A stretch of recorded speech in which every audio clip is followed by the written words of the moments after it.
তো তাকদীরের প্রথম স্তর আল্লাহ সুবহানাহু ওয়া তাআলার জ্ঞান। এর অর্থ কি?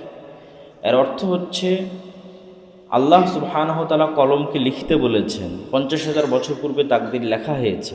আবার প্রতি লাইলাতুল কদরের লাউহে মাহফুজ থেকে আগামী 1 বছরেরটা লেখা হবে, কপি করা হবে। তো এগুলোর জন্য মানুষ সেই কাজটি করতে বাধ্য এমন নয়। এগুলো সবগুলোই আল্লাহর জ্ঞান। আল্লাহ জানেন যে মানুষ এমনটা করবে। জানার জন্য মানুষ বাধ্যগত অবস্থায় করবে এমনটি নয়। যেমন যখন ক্যান্সার রোগী first stage, second stage, third stage, fourth stage, চতুর্থ স্টেজে যখন চলে যায় তখন ডাক্তারও বলতে পারে এই রোগী আর কতদিন বাঁচবে। তো ডাক্তার কিভাবে বলতে পারে? তার যতটুকু জ্ঞান আছে, লিমিটেড নলেজ, সেই সীমাবদ্ধ জ্ঞান নিয়ে সে বলতে পারতেছে এই রোগী আর এতদিন বাঁচবে। অথচ আল্লাহ সুবহানাহু ওয়া তাআলা সমগ্র পৃথিবীর সকল মানুষকে যত জ্ঞান দিয়েছেন, সেই জ্ঞানের সাথে আল্লাহ সুবহানাহু ওয়া তাআলার জ্ঞানের তুলনা মহাসমুদ্রের সাথে এক ফোঁটা পানির তুলনার মতো।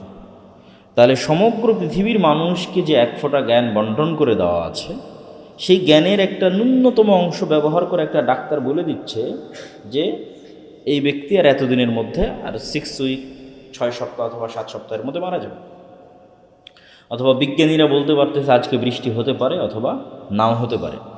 তো এই যে জ্ঞানের উপর ভিত্তি করে, ন্যূনতম জ্ঞানের উপর ভিত্তি করে ভবিষ্যৎবাণী করা সম্ভব হচ্ছে, তো যিনি সকল কিছু জানেন তার জন্য এটি অবশ্যই সম্ভব যে তিনি এটি জানেন যে তার সৃষ্টি করা মানুষ আজ কী করবে। তো এই জন্য তিনি জানেন, এই জন্য মানুষ বাধ্য অবস্থায় করবে এটা নয়। মানুষ স্বেচ্ছায় করবে, কিন্তু এই স্বেচ্ছায় করাটাও আল্লাহ সুবহানাহু ওয়া তাআলা আগে থেকেই জানেন। তো আল্লাহ সুবহানাহু ওয়া তাআলার জ্ঞান, আল্লাহ কলমকে বলেছেন লিপিবদ্ধ করতে লাউহে মাহফুজে, উম্মুল কিতাবে।